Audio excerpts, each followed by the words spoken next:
of mid-height kicks that would have done a lot of damage had any of them landed. Sniff. Fix worked his way backward and around, not letting the kicks drive him to the edge of the ring, but instead tapping the incoming legs and using the force of his taps to power sideways cuts and jabs. Happens to her.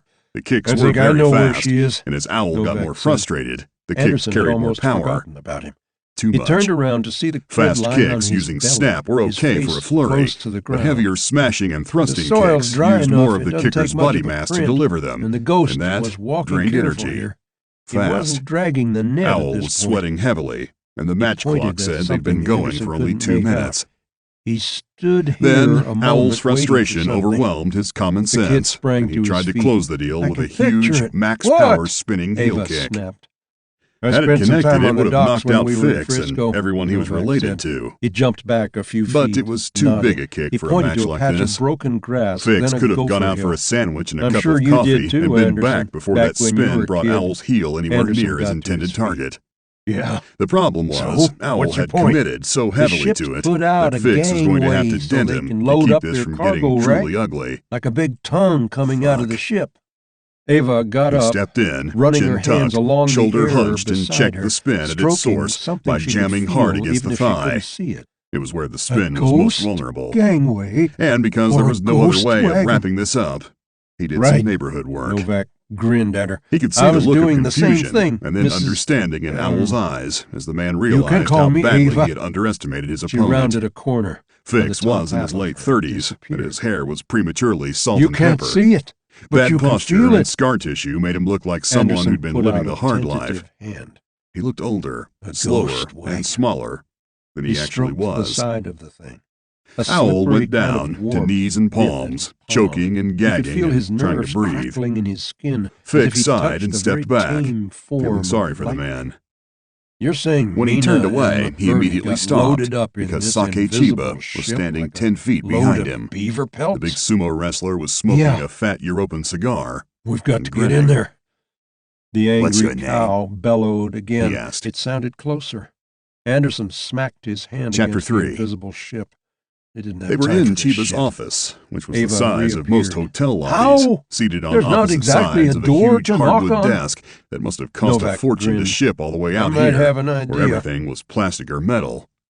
One wall was filled with shelves crammed with trophies and awards from Chiba's days as a pro wrestler. The times he'd ridden beside the opposite wall was a massive glass aquarium in which transgenically designed mermaids swam. The mass of cattle, a wall. There were harsh laws about human-animal hybridization. Now, Fix Anderson thought saw that them the as upper halves Novak of each mermaid was a wall, real adolescent right, girl. But a wall that could pulp there was a vague look of self-aware horror in the oversized eyes of the swimming creatures. Even a ghost. It was appalling. Novak behind the grew desk up was a wall safe with a massive steel door like and a complex locking mechanism set with several kinds of biometric down scanners. Out of the Dakotas looking for gold Fix in the longed rush to of raid that 1849. safe, but there was no chance in the herds universe of that he'd ever buffalo even dotting glimpse the what was Dakota inside, plains dwarfed more than he'd Ava's ever herd need by a in 10 thousandfold. lifetimes. His grandfather even had if been that only a vault was boy stacked when he floor to helped ceiling process with the currency, massive meat it couldn't be more harvests. than a drop of But he'd piss to never someone like forgotten. Chiba. And now The Novak man was wanted worth, to repeat according to the history. financial news, They call it a $6.6 trillion. buffalo jump. His beer They money just would pay every stampede the bill Fix buffalo would right ever off a have and cliff, still leave enough he to buy explained. Texas. Like a waterfall of Chiba animals. waved him to a seat and poured them both a good Ava knock had of held gin up a over hand. frozen cherries. Is this going to wipe That out was a my very herd? interesting exhibition. I'm counting on taking said these Chiba to auction as he next settled week. into his own massive chair. Novak shook his head. Just a sparring match, sir. You felt what the Al's ghost got some wagon nice is moves. like. Made Top me work heavy. for it. When the beeves hit it, they'll Chiba knock it grinned. over. Bullshit. At the speed they'll be running, I saw it ought to 11 smash separate right times when you could have hurt him and you didn't. What if it doesn't I do could anything? see that you did. Anderson asked. Or Not what if until Mina he gets gave you hurt? no choice. You got a better idea? Fix Novak sipped his shot. drink, said nothing. Anderson had to admit he didn't. Waited. Even right now, facing Why not? 300 head of cattle, Asked Chiba. he couldn't think of anything. Just a sparring match. He swiveled in his saddle. Fix repeated. Novak stood beside a long, low heap said of Chiba, straw and brightening. wood that all but You didn't closed want to off go this all end out of the because field. there were no stakes. He gave Anderson a nod. That's part and of it. struck a match. Sure. Let me Everything guess was the rest. ready. There Anderson were other pulled out fighters his in the revolver room. and shot You 3 didn't want to times school into the them air, on how you startling really the animals fight. nearby. Novak dropped Fix the match nodded. into the straw. That's about The match it, hit the boss. dry tinder and caught immediately. Chiba In less than a swallowed half minute, his drink flames and began sat to run crunching along a the cherry, side of Novak's his eyes firewall. studying Fix. Anderson shot at the sky again, Your but it ex-army? wasn't necessary. The Yes. cattle were already Been out surging for a while forward. now.